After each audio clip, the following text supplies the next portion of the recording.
Order! Order! You are an incorrigible delinquent at times. Behave yourself, man!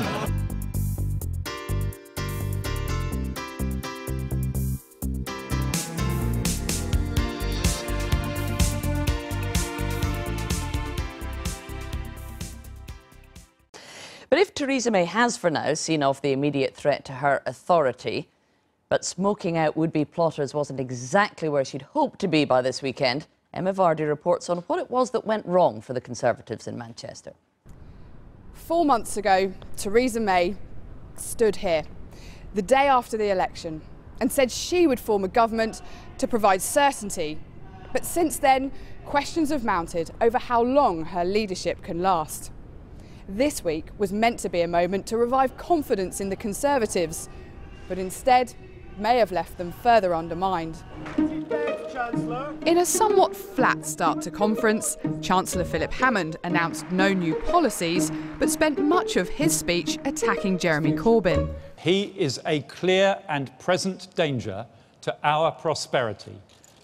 By abandoning market economics, Corbyn's Labour has abandoned the aspirations of ordinary working people. The Foreign Secretary's speech did more to rouse the troops. It is time to stop treating the referendum result as though it were a plague of boils or a murrain on our cattle or an inexplicable aberration by 17.4 million people. It is time to be bold. But Theresa May faced continued claims that Boris Johnson is having more of a destabilising effect with his repeated media interventions over Brexit. What would Boris Johnson have to do for you to sack him? Strong leadership is not about just having yes men sitting around you. So could Theresa May pull things back by giving the speech of her life? What transpired was likened to your worst anxiety dream. Boris, job done there. Give another P45. There were major announcements on energy and housing. For 30 or 40 years, we simply haven't built enough homes. The promise of £2 billion for councils to build cheap homes for rent and a price cap on energy bills. But it felt like a contradiction, some pointed out, as Theresa May talked up the free market while announcing policies which show the market doesn't always provide. The deficit is back to pre-crisis levels. When the conference cold kicked in, Sounds as if my voice isn't on track. colleagues willed her on. The Chancellor passing cough sweets. In a final twist of fate, her slogan literally falling apart as she spoke. The morning after the nightmare, senior ministers rallied to her defence, but there were others who questioned how long she could carry on. I think there will be quite a few people who will now be pretty firmly of the view that she should resign. The Tory party conference was a great opportunity to reboot the party and therefore reboot the country, to give a clear sense of direction, and that didn't happen. Then, after weeks of rumours, Grant Shapps admitted leading colleagues in a plot to try to force Theresa May to stand down. He claimed with up to 30 MPs on board. Are their cabinet members aware? Yes. Do some support it? Yes. That's not what they'll say to you in public today. I'm sure people will be wheeled out to explain otherwise. But many other Conservative MPs have now played down this plot, and it appears to have fallen well short of the 48 names that would be needed to trigger a leadership election. So Theresa May be down, but she's not out of here for now. Well, watching that is the Justice Minister and a man many in the press are tipping for a plum cabinet job or perhaps even the top job, Dominic Raab. Thanks for coming in to talk to us. Good morning. With all this talk of a leadership contest around, your name does come up quite a lot. Is it a job you'd be interested in? It's all tittle-tattle. I don't talk about leadership contests, past or present. We're focused on the one thing that your viewers would expect. It's getting behind the Prime Minister, as the overwhelming majority of Conservative MPs are, keeping the economy firing on all cylinders, raising standards in our public services, and of course making the best of Brexit. But, you know, she won't hang on forever. Do you see yourself as a future Prime Minister one day? Do you know what? When you come on shows like this, I think it is totally self-indulgent and frankly rude and unprofessional to even get drawn on any of that stuff. I'm afraid, Sarah, I don't touch it. There's talk of a reshuffle as well. Do you think that's something that the Prime Minister should do to reassert her authority and also to freshen up the Cabinet, bring in some young blood like yourself? Theresa May's the boss, that's within her gift, well beyond my pay grade. Again, that falls into the category for me of Westminster tittle-tattle that I don't touch with a barge pole. Well, let's move on to substantial issues then. Fantastic. It is being reported that the Treasury is about to commit billions of pounds to start preparing for the possibility of no deal in the Brexit negotiations. Is this something you think we should now be looking at more seriously, something that is looking more likely that we might leave the EU with no deal? Well, the Prime Minister has been very clear right from the outset that we go into these negotiations with our EU friends wanting to get the very best deal for us and for them. But at the same time, it takes two to tango. You've got to be prepared for all eventualities. And I know as a Justice Minister, the preparations that are underway, if those negotiations don't lead to the positive result we all want, and it's only right that the Chancellor prepares for that too. But is that really true? Because we haven't seen any of the things that you would need to do. If we were going to leave in March 2019 with no deal at all, there would be huge infrastructure needed at our ports, for instance, the recruitment of hundreds of thousands of customs officers, all the sorts of things we need to be getting in place now. We've seen no evidence of that happening. Well, I think the crucial point is you've seen no evidence. This planning goes on. It's right that it does because of the Prime Minister's clear point of view that we need to search and hope for the best, strive for the very best outcome from these negotiations, but prepare for all eventualities. What we don't do is run around advertising it demonstrably. Why? Because we want to send the right positive tone to our EU partners. We've done that with the Florence speech. The Prime Minister set out a very positive vision for Brexit, and we want to get the best, and we want to go into it with the generosity of spirit. So you don't go talking about what happens if we end up with no deal, but quietly, assiduously, those preparations will be in place. No, but surely letting the EU know that you are serious about the possibility of no deal would help your negotiations, strengthen your negotiating hand if they knew that the UK was prepared to walk away. But whilst you don't demonstrate any evidence of that, why should they believe it? Oh, they know. But what you don't do is keep talking about it every 5 seconds when you're at the same time and in the same breath trying to talk up the positive deal that we all want to see. That's just common sense and straightforward negotiating strategy. And you've got to go into these negotiations with a generosity of spirit. We've done that. We've shown the detail of our plans.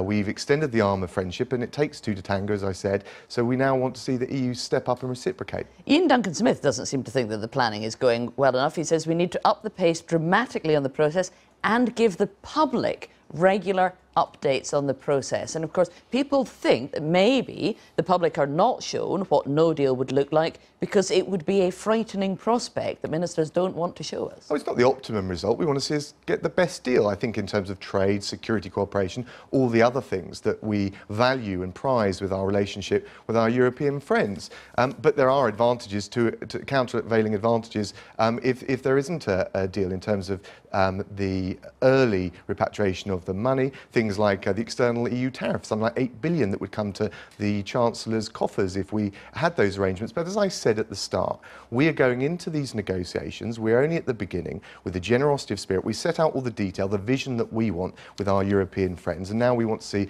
them step up to the plate and reciprocate. But those contingency plans are well underway. And you would be happy with no deal? Look, Do you think it's an acceptable outcome? I want us to strive for the best deal, and I'd love to see us get that deal, and I'm confident we can. I still remain confident that that's, we're always going to find the first 6 months difficult going, not least because the EU is hanging tough around the money. This is all predictable. But equally, I have no fear that if those negotiations don't reach the conclusion we all want because of the EU's intransigence, actually we'll make the best of Brexit come what may. So if we have not moved on to talking about our future trade relationship with the EU by December, I mean, originally the government wanted to do it this month in October, but if it doesn't happen by Christmas, is that the point at which we should walk away from these negotiations? Oh, I'm not going to set arbitrary time limits. Well, a lot of people are putting a December deadline on this. No, I'm sure, and you can have them on your show, you can have me on your show, and what I'm going to do is talk about the positives. So people magnify, the media magnify every negative, but actually, on the protection of UK nationals abroad and EU nationals here, we've made progress on Northern Ireland. We've made progress on the need for a short, finite implementation period. We've made progress on allocation of trade quotas. People were talking about not talking about trade until we move to the second stage. But lots of these positives are actually being made. But none of that is about our future trading relationship with the EU. And the problem with that is the Cabinet are not agreed on what they want that to look like, far less an agreement with Brussels. We know that there are those who want to try and mirror our relationship with the single market, and there are those who want to go in a completely different direction. What side of the fence are you on when it comes to our future trading relationship? Well, I think that the Prime Minister in the Florence speech set out a huge amount of detail. We are going to be an independent country, taking back control over our laws, our borders and our money. At the same time, we're going to be close trading partners. So you'd want to keep half an eye on what the EU business regulation is, just as the EU would keep half an eye on what the UK regulation is. But we've also made very clear right from the outset is we want to be a global leader when it comes to free trade, and that tells you a lot about what actually the final parameters of a deal will look like. In Florence, the Prime Minister actually told us what we weren't going to have. She said we weren't going to have a Canadian-style deal and we weren't going to have a Norway-style deal where we were in the European Economic Area. She didn't tell us what kind of deal she wanted, and there doesn't appear to be much cabinet agreement about what kind of deal we want. Can you describe the deal that you would like to see? We want a bespoke deal for Britain that is faithful to the referendum result, that takes back control over our money, our laws and our borders, but at the same time is the strongest possible free trade agreement, but also cooperation on security aspects that both sides value, particularly given the recent events we've seen. And actually, I think the Florence speech set out a huge amount of detail on the substance, but also with the generosity of spirit to move us forward, and the Cabinet are fully behind it. The Cabinet can agree, you think, by December on exactly what they want their future trading relationships with the EU, or when it took them the entire summer to agree what the transition arrangements should be. Well, that's a good example of the progress we've made. I'm glad to see you highlighting the positives. Well done. It takes 4 months to agree a transition deal. Surely it's going to take longer than that for them to agree what the future relationship should be. You mean with the EU? No, because we're not starting from scratch. We have barrier-free trade, frictionless trade with the EU. So the question is, and if you look at the EU's point of view, their position papers, they've said, look, they want to protect the intellectual property rights of Parma ham and French cheese. So the question at this stage is who on the EU side is putting their hand up and saying barriers to trade should go up? I think there's a win-win here, and we're confident if we keep calm and keep resolute, we'll get there. Right. Well, Dominic Raab, thanks very much for talking to us this morning. Pleasure. Now, the European Union have reportedly intensified backroom talks with the Labour Party in the hope that the party will honour agreements made by the current government if Jeremy Corbyn gets into power. But is there any clarity on Labour's position on Brexit? Let's take a look. The damage that would be done to our economy by pulling out of the single market at this time could be substantial.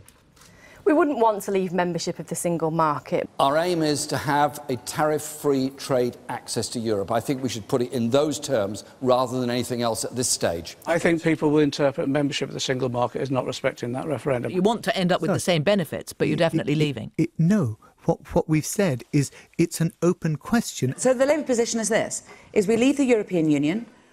As leaving the European Union, it means we need to leave the single market. We want to retain the benefits that we currently have as part of the customs union and the single market. Now, whether that's inside or outside, that's a moot point. To be absolutely crystal clear, we leave the single European market because we leave the EU. The two things are inextricably So we have to leave linked. the single market. Yes. What we've said is the transitional period, i.e. from March 2019 until we get to a new and final deal, will be within a customs union and within the single market. It's not a U-turn, it's a development of our policy. We think that being part of the customs union and the single market is important in those transitional times because that's the way you protect jobs and the economy, and it might be a permanent outcome of the negotiations, but we've got to see how those negotiations go. Well, joining me now is the Shadow Foreign Secretary, Emily Thornberry. A range of views there from your Labour colleagues on what our future relationship with the EU might look like. Could you help us now decipher what Labour's position actually is at the moment? Sure. One of the problems that I have when talking to journalists is that they want to have it in sound bites. And they want to have it in terms of kind of structures and things that they can put into a headline. And the difficulty is when you're in a negotiation, and to be honest, when you're the opposition to a government that's supposed to be going into negotiation, what you don't want to do is end up with a tight package with, bound around with red lines and here, that and the other, because that is not a helpful contribution. What we have tried to do throughout is we have tried to say we must leave the European Union and abide by the results of the referendum. We need to leave, but we need to have the same benefits that we had from being in the European Union, which means that we need to be pretty close. We need to make sure that we look after the economy more than anything else, and frankly that's what governments ought to do, and the safety and security of our citizens. And Keir has put forward his 6 tests, and so we would be an alternative government that would be able to reset our relationship with the European Union and go in with those broad principles. And in order to achieve what you talk about, which sounds a little bit like having your cake and eating it, would you be prepared to accept... like being reasonable. Would you be prepared to accept some freedom of movement of people? I think that we need to look again at that, and nobody can pretend that the referendum wasn't about freedom of movement, amongst other things. We have to look at the definition of who is a worker and who isn't a worker. We need to look at how it is that we are able to have free, fair rules and manage migration. We need to be able to move to a position like that. And when David Cameron went out before the general election in 2015, that was his golden opportunity to reform the pillars of the single market. And he blew it because he wasn't serious about it. He didn't speak on behalf of the country. He was just trying to keep the Tory party together, as has been throughout the whole of this Brexit stuff. It's all about internal Tory party politics. Now, we really do want to go ahead and leave the European Union on behalf of the British country, not on behalf of the Tory party or internal politics, but looking to what will look after our country best. There have been reports that EU officials have stepped up their contacts with the Labour Party because they're now wondering, actually, if you might be in government by the time a deal is finally done. Is that true? We've been in I've been to Brussels on a number of occasions. I speak to an awful lot of our European partners. One of the questions they always ask is, could you help us with what it is the government wants? And I bet they ask, could you help us with what Labour's position is? No, because we can be clear about that. We can say, we are internationalists. We believe in working with the European Union. We believe it's in our interest and in your interest to come to a deal on a reasonable basis and in a spirit of goodwill. We are not going to be standing on the sidelines shouting at you. We appreciate that we need to have an ongoing relationship with Europe, and we need to come to something that will be good for both of us. Jeremy Corbyn says that the Labour Party are on the threshold of power and would welcome a snap election, which would put you, as the Foreign Secretary, involved in the Brexit negotiations. If that happened, would you honour the agreements that the British government had made thus far so that you weren't having to go back to the beginning?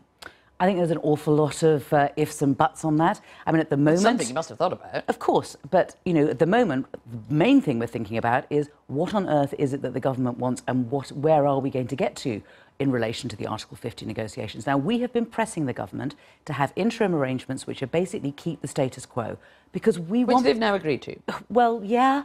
But, now they need to kind of get the European Union to agree to it. And what a shame it was they weren't saying that right at the outset 17 months ago. We want them to do no more harm. Do no more harm and leave it to us, the grown-ups, to negotiate. That's our position. Hang on, you're asking for the UK government to provide all sorts of clarity on detail, whilst at the same time you won't tell us whether you want to stay in the single market after we've left the EU, stay in the customs union after we leave the EU. I mean, these are not fine details. These are basic points of principle. No, what we have always said, and I think that, to a certain...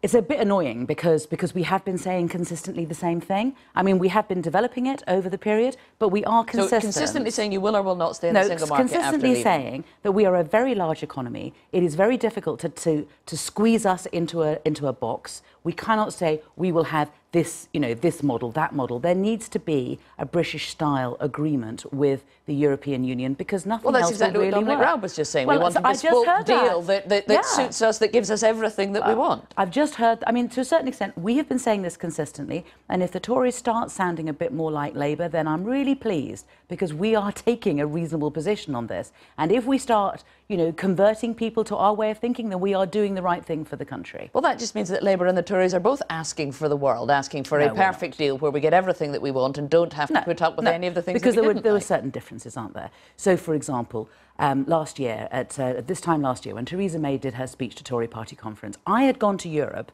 right? I'd gone to Brussels a couple of days before Theresa May's speech and then a week or so afterwards. And after she made that speech, they said to me, Emily, there's no point really talking to you anymore. What Theresa May has said about the European Court of Justice, about this and about that. She was putting down so many ridiculous red lines that, frankly, you're out of the customs union, you're out of the single market, you're out of any continuing relationship. It's just a question of how loud are you going to slam the door and will you put two fingers up before you go? I mean, that was that's where they thought that we are. And we have been dragging them back from that position since then and trying to consistently say, we must leave the European Union, but we have to look after the economy. If the economy goes south, people will lose their jobs. So do you want to do that by staying in the single market? Has the single market been good for the British economy up until now, and therefore would it be good if we were to stay in it? You know what the difficulty is. We need to be able to be truthful to the referendum. We need to be able to move to a position whereby we have fair rules and manage migration, for example, as one of those things. We need to be able to look after the economy. We need to be able to find a compromise with the European Union on this and a number of other issues. So, for example, the issue about the European Court of Justice. Theresa May has said, we want nothing to do with the European Court of Justice. As soon as we leave, after Article 50 has finished, we will be out. This is nonsense. We need to be looking again at that and being reasonable on this. We cannot leave most of these European institutions. Let's talk then about the general direction of travel. I was asking Dominic Raab there, do we want a Canadian-style deal whereby we're able to go and make all sorts of new trade deals with other countries around the world and have a new relationship with Japan, China, India, or do we want to stay very close to the EU, mirror their rules in order that we've got the best possible access to the single market? As I said to you, I mean, it's difficult for me to answer questions when you put them in this way because I don't think that these models fit us. And can I also say, which I ought to say as part of... You're asking for a bespoke model, yes. But heading in what direction? You must know roughly whether we want to stay as close as possible to the EU or whether we want to branch out in a different direction. I think that we should be we need to leave the European Union, but it is good for our economy. They're our biggest market, that we stay as close as we can. And the problem that the British country has is that a good half of the Tory party wants to go sailing off into the mid-Atlantic with no deal at all, and that would be disastrous for our country. What about the prospect of a second referendum on the EU deal if the final negotiations don't produce the kind of deal that you're talking about? I think there are a number of stages. So there's the Article 50, and before we get to the Article 50, Parliament needs to have a vote on that, and we've pushed the government on that, and we will get that, and we will do that representing the interests of our constituents. Then there will hopefully be an interim period during which there will be further negotiations. Let's take these things step by step. We are such a long way from even getting Article 50 sorted out. You're not ruling out the idea that there could be a second referendum once we see the terms of the deal? Our position at the moment is that we do not have a second referendum. We leave the European Union, but frankly, we want to be involved in the negotiations and we want to lead it. And we are doing the best we can to push the government in the right direction at the moment from the opposition. Just think what a better job we would do if we were in government. Emily Thornberry, thanks very much for that. So, Brexit negotiations resume in Brussels tomorrow and the Prime Minister will update the Commons following her speech in Florence. We were told that that Florence speech had been agreed by the Cabinet, but it wasn't long before big beasts were pulling in different directions once again. So, are those disagreements within government and within the wider Conservative Party damaging the progress of Brexit? Ellie Price has this report. A couple of weeks ago in Florence, and without a frog in her throat, Theresa May made another speech. In it, she talked about how she wanted a bespoke trade deal with the EU. She conceded that Britain would honour certain financial commitments when it came to the so-called divorce bill, and that the transition period would be around 2 years. It was, on the whole, well received within the Conservative Party. But shortly before the conference, different views from cabinet ministers on how long the transition period should be were aired very publicly. And now there's concern from some Brexiteers about what happens after that transition and who in the cabinet will win the battle of ideas. I think Brexit's in more peril than it has been since the referendum. The Florence speech was the biggest capitulation since Munich in 1938. I think that the Treasury are driving Theresa May down entirely the wrong route. They're delaying the benefits of Brexit, possibly forever, and therefore we will be worse off as an economy. Others think the Prime Minister could have used her conference speech to strengthen Britain's negotiating hand by fleshing out what a future without a deal would look like. That's the one thing I'd like to have said. Absolutely, we need a clear vision about where Britain's going if we don't get an agreement with the European Union, and that's possible because the EU are playing politics with this. But if we don't get an agreement, then we need to be confident about where we're going, and a clear vision is something the Prime Minister now needs to set out. It's a view shared by this seasoned diplomat who argues internal party rows are damaging the negotiations. It hasn't helped at all, and it particularly hasn't helped on the other side of the Channel, because there are people in Brussels who feel that they don't have to make any concessions, show any flexibility towards us when the government appears to be A, very divided, and the Prime Minister has had a catastrophe at the Tory party conference. But is there a simpler answer to solve the perception in Brussels and of the British public that cabinet figures, emboldened by a weakened Prime Minister, are pulling in different directions on Brexit? It may be time to look at some form of a star chamber. You know, Churchill fought the war with a cabinet of 6, 3 military and 3 politicians. Maybe a star chamber chaired by the PM of 3 Remainer, 3 Brexiteer ministers in cabinet to reassure people that this is being done so that whoever and wherever you are, we're going to deliver a Brexit that works for you. For now, it's Theresa May who must deliver that Brexit, and it's been a tough few days. But perhaps her position isn't as weak as it seems. She could have a majority of 300. Brexit would still be extremely difficult to deliver. Clearly, the anxiety is if you have no majority, there's a risk that the government may founder. But in whose interest is that? And if anybody thinks it's a good idea for the government to founder, who essentially believes in conservative principles, then frankly, they need to be referred to a psychiatrist. While MPs return to Westminster tomorrow, Brexit negotiators will get back around the table in Brussels. The PM's turbulent week may not have actually changed anything, but the pressure for sufficient progress at home and abroad is building. That was Ellie Price reporting there. And to pick up on some of the ideas she was talking about whether tensions in the cabinet are in fact impeding the Brexit negotiations. Isabel Oakeshott, how is all of this viewed from Brussels? Well, I mean, it's just obvious, isn't it? If you have a very wounded Prime Minister at a point of incredible sensitivity for the future of this country, it's not going to play well in a very difficult negotiation. I mean, you only had to look at the headlines, for example, in the German press the day after Theresa May's calamitous conference speech. They made absolutely terrifying reading for anyone who cares about how this negotiation plays out. And I think MPs across the board, whether or not they supported Brexit, whether they remain or not, are very worried about this. And that goes to the heart of whether there is a move to oust a Prime Minister sooner rather than later. There is a feeling that whatever you might think about the Prime Minister's competence more broadly on domestic policy, it is time now to have somebody in place who can make the right negotiation for this country and project power and come from a position of strength. Well, Ian, that was what she was trying to do in Florence, which I think many in Europe saw as a step forward, the speech that she made there. Definitely. But when that's then immediately followed by big beats in the cabinet coming out and disagreeing with some of what she had to say, where does that leave the people who are trying to negotiate with the UK? Well, it's very difficult because the speech in Florence did actually make some progress. And if you see Barnier, as the British negotiators do, as in some sense the good guy, the person who is urging Berlin and Paris to move the talks forward, as he did the other day, the excuse used by Berlin and Paris to not move forward was that they can't work out what Britain wants. There's political chaos in the UK. So it has a definite, clear impact on the progress of the talks. It's making a difference. Tories are getting very anxious about the progress of the talks, and a lot of people are setting December now as a deadline for when we have to have started talking about the trading arrangements. Otherwise, variously they talk about walking away from the talks or change the Prime Minister, or that something dramatic may come about. Can we get there by December? Well, when you say a lot of people are saying we've got to be there by December. Tory MPs. Exactly, yeah. But I mean, the UK is only one half of this. It also depends on the progress made in the coming weeks over the so-called Brexit payment arrangement and so on. And so this is one of the sort of worries I have for their party and the country, that this internal debate gives the impression that, oh, if they put someone else in, he'll go over and, as was said, exert power and strength, but actually will be in exactly the same position in having to deal and negotiate with the European Union, who believe in a way that Brexit via Article 50 is a transaction to be completed, not a sort of power game or a game of poker. So I think the problems remain whatever political dramas erupt over the months to come, of which there will be many. That's true, but the European Union has problems of its own.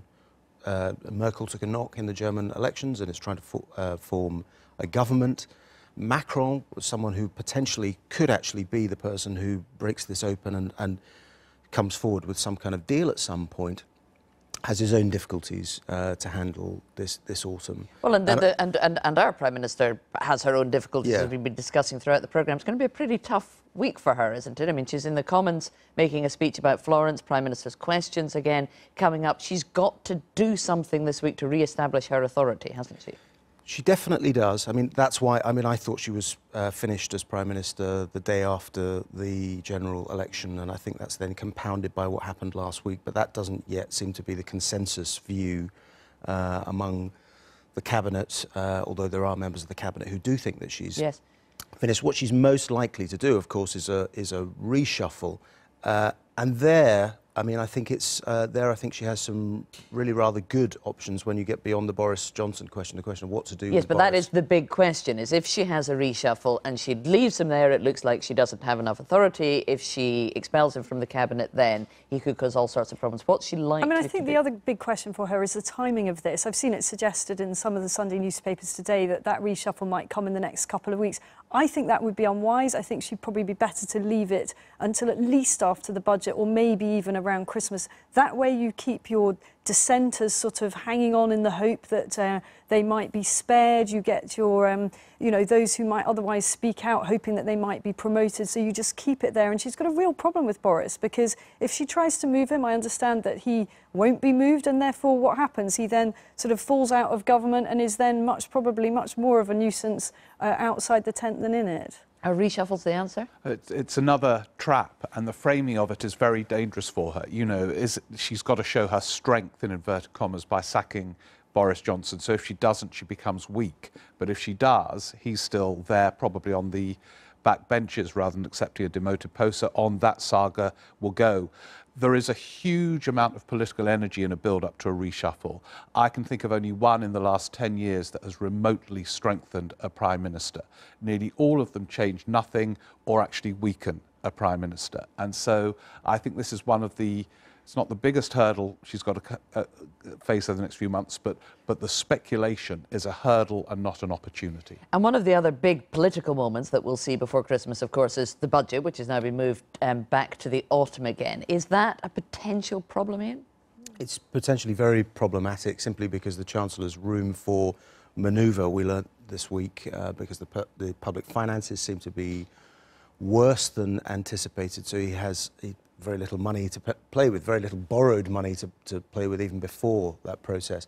And also, we've seen in previous budgets, even when the Conservatives had a majority, and a secure majority, it's quite easy for a budget to then blow up with one measure which becomes a campaign in the newspapers. So it's potentially very disruptive. Well, especially if people want it to blow up. You know, it's very easy to find disasters in budgets, isn't it? And if there is an agenda to make the budget the big test for the Prime Minister, it will be very easy for her to fail that. Suddenly you're looking at a new pasty tax and everybody starts calling it an omni-shambles budget because there's a couple of little unintended consequences in Exactly. it. But I do think there is there's a positive for the Tories out of their disastrous last week, and it goes even beyond just issues like the budget, and they're going to have a very difficult autumn.